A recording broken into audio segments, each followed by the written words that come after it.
everybody, y'all. Oh man, it's good to see y'all again.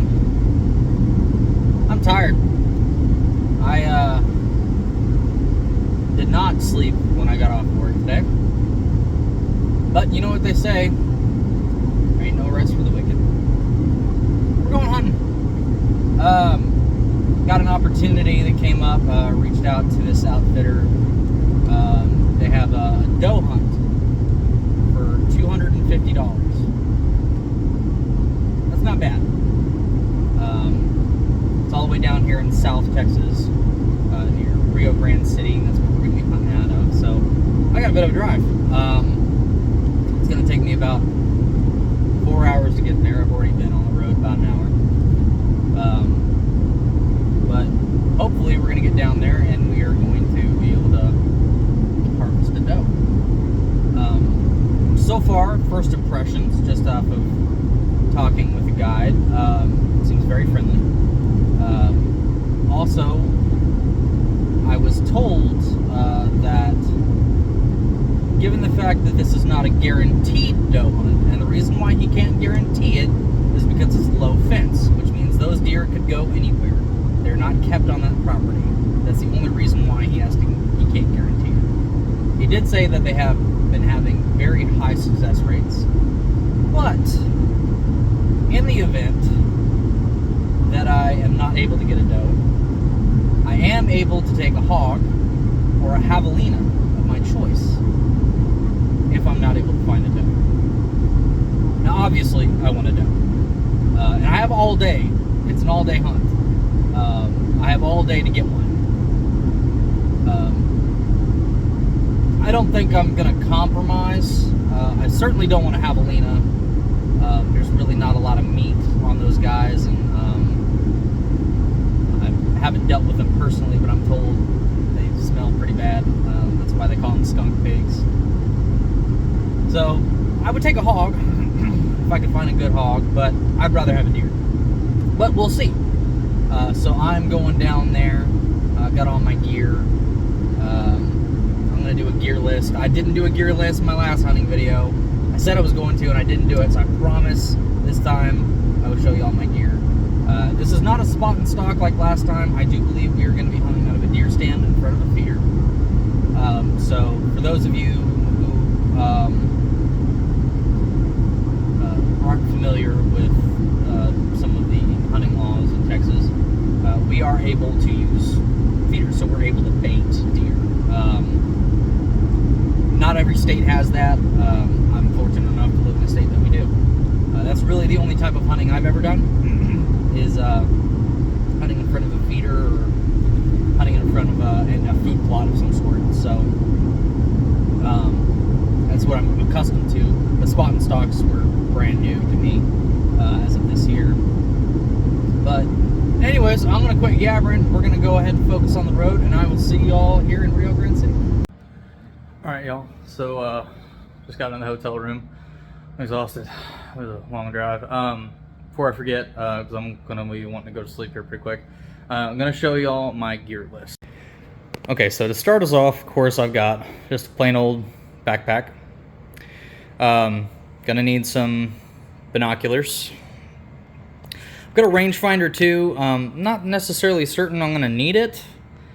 It's nice to know how far the animals are away so I can adjust my aim.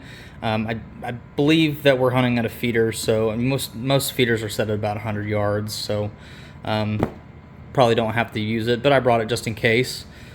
Snacks! No Little Debbie's on this trip. Honestly, your old boy don't really need it. Trying to do a little healthier, so just got some beef jerky and some pecans. Got my rifle, of course. Now this may seem a little gross, but because of the fact that this may be an all-day event, which for what I understand, I might be out in that stand all day, I might need to go to the bathroom. So just in case, I got some dude wipes. It's always a good idea when you're in your hunting bag to bring a little bit of toilet tissue or something, just in case you have an emergency. And if you're in a stand or you're out in the woods and you got to go potty, you don't want to be walking back and doing the walk of shame back to your truck. So of course, I got my license. This is optional. I mainly brought this because I might be out there all day and I'm going to be recording as much as I can. Got a little battery bank just for my devices like my GoPros, my phone. For cleaning, a good knife. I have really fallen in love with Outdoor Edge. I'm not sponsored by them by any means, but I really like them because I'm lazy and I'm also not the best at sharpening all the time. And the nice thing about this is the blade comes out and it can be replaced by a couple of these other blades inside here. So if you're cleaning something and your knife gets dull, you don't have to start sharpening your knife. You just put a new blade in and you're good to go. That's pretty much all the gear that I brought with me. I've got a hat. I got some clothes too. It's not. I took a look at the weather report, and it's not supposed to get very cold. It's only supposed to be in like mid 50s. So I didn't bring too warmer clothes. I brought my normal button-down hunting shirt. I've got a black undershirt that goes underneath it. I've got just a normal pair of hunting pants. I've got some socks. I did bring some long johns, some just long underwear, just in case. But like I said, I don't really think I'm gonna need them. Got a hat. This is my normal hat. I had to borrow this one because I still can't find my other hat, and I did not want to go out here without a hat. And that's pretty much really all I got. I got boots because we're in rattlesnake country. You got to wear boots. I didn't bring any collars or anything, like any grunt calls. I'm not going after bucks. I'm just going after a doe. So I don't necessarily know that I need it. I've got them, but I don't think I'm gonna need it. So I didn't bring it with me. But anyways, so like I said, guys, I'm pretty tired, so I'm gonna go ahead and relax, hit the hay, and I'll hopefully see you guys tomorrow morning. Alright, y'all. I don't know if y'all can hear me. Might have to subtitles. I'm hearing the blind. The theater is going off now. It's about 6:30 in the morning. So far, I've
shot felt real good. It was hard for me to get the gun on her because the shelf on this is a little higher than my shoulder, so I was having to pick up a little bit, and it took me a while to get on her. And she kept looking back this way. She kept looking, and there were coyotes off to our left.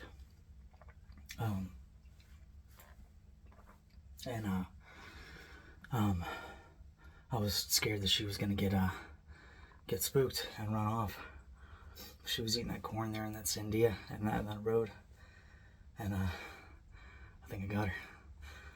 The shot looked real good, so I slowed it down. I replayed the video. I slowed it down, and I can definitely see a tuft when she's running away of fur that looks like I hit it definitely behind the shoulder. It looks like it's going to be a double lung shot, so I'm hoping that's what it is. All right, so my guy Joshua is coming on back over here to come pick me up, so we're going to go look for her, see if we can find her. Like I said, I replayed the video a couple times, and it looks like I hit her about 2 to 3 inches behind her right shoulder because she was facing to the right.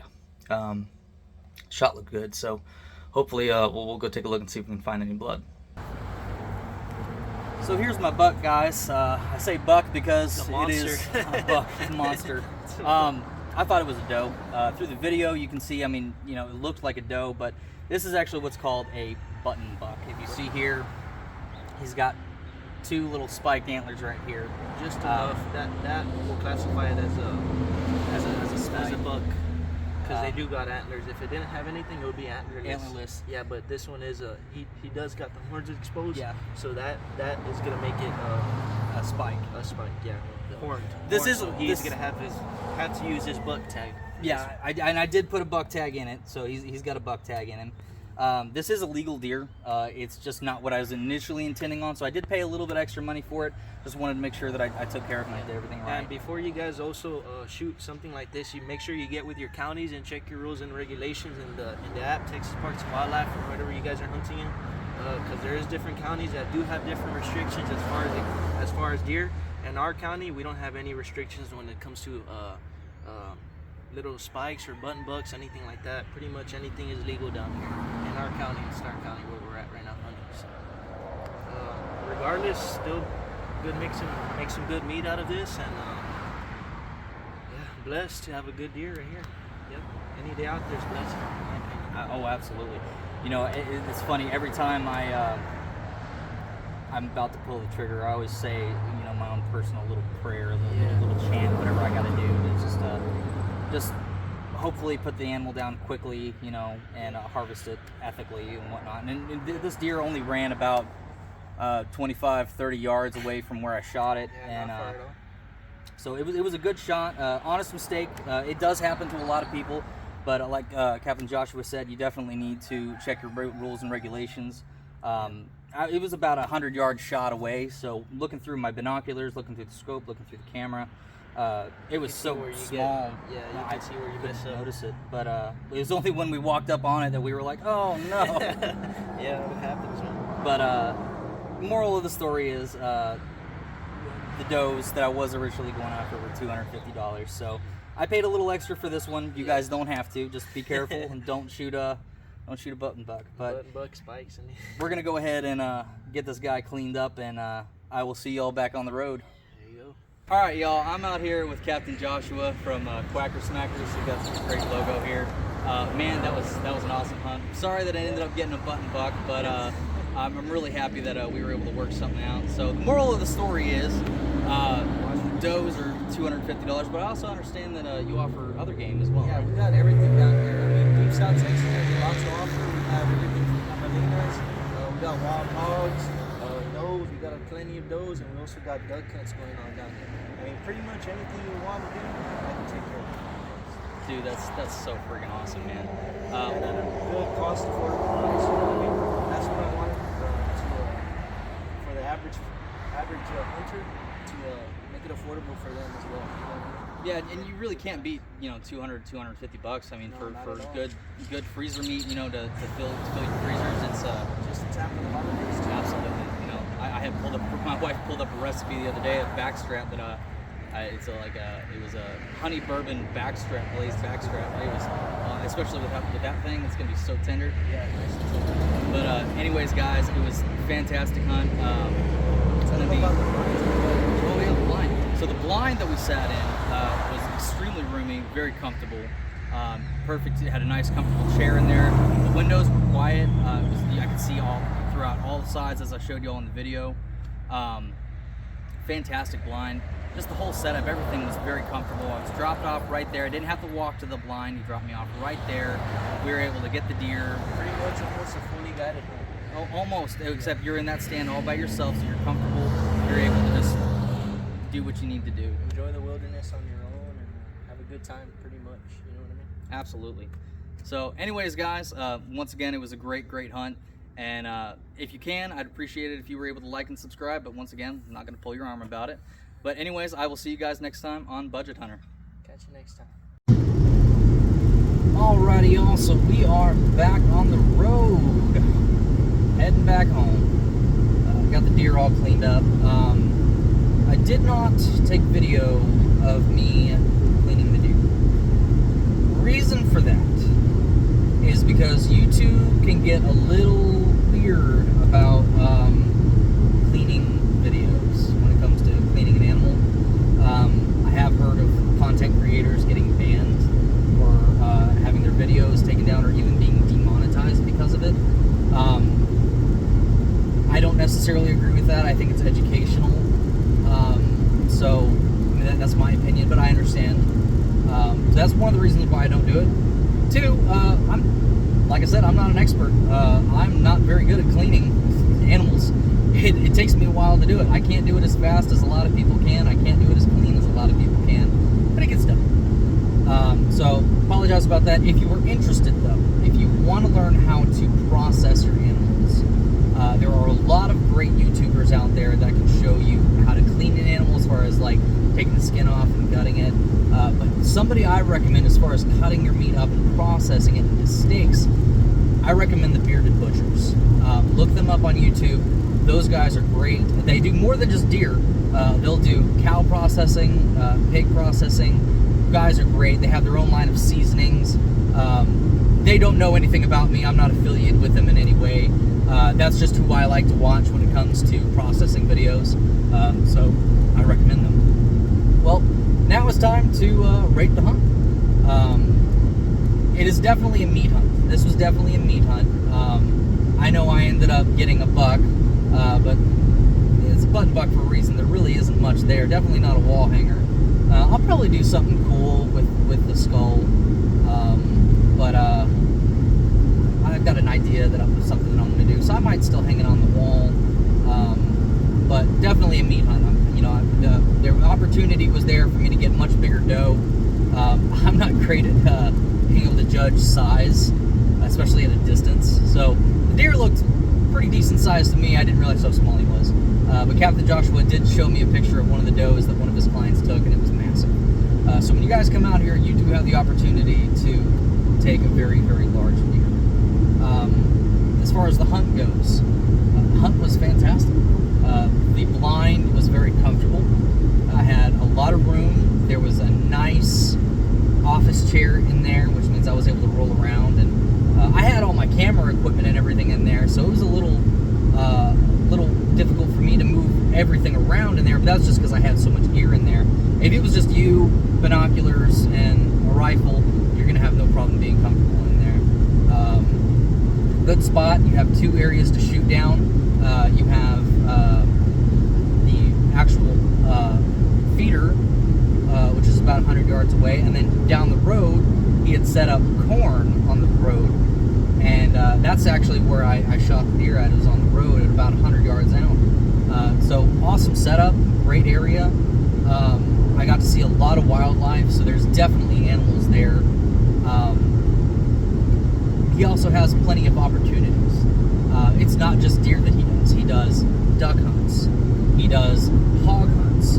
He does javelina hunts, all for really, really good prices. I know I haven't asked him about the duck hunts yet, but the javelina hunts and the hog hunts are both $250.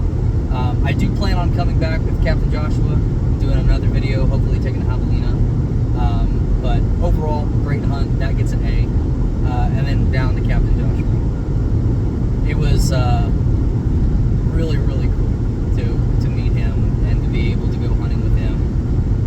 He's a character. He's really, really cool. Very funny, very intelligent, very kind. Just a super awesome person to be around. You know, you get really good vibes from him, and I can't recommend it enough. Especially, you know, in situations where somebody makes a mistake and you have to come to a compromise. You know, that can bring out a lot in people. You know, and he didn't get upset at all. He was super cool, very understanding. He knew that it was a mistake on my part. He was understanding. He was able to work with me, and throughout the entire experience, he was very, very awesome, very knowledgeable, and I've got to give him an A. So the second time in a row, I get to give a outfitter my budget hunter seal of approval. So guys, I really hope you enjoyed this video. Like I said, I'm going to be doing more videos. I am going to slow down a little bit just because it's getting close to Christmas. I've got other things that I need to do with my family. But probably around early January, February, I am going to be picking it back up.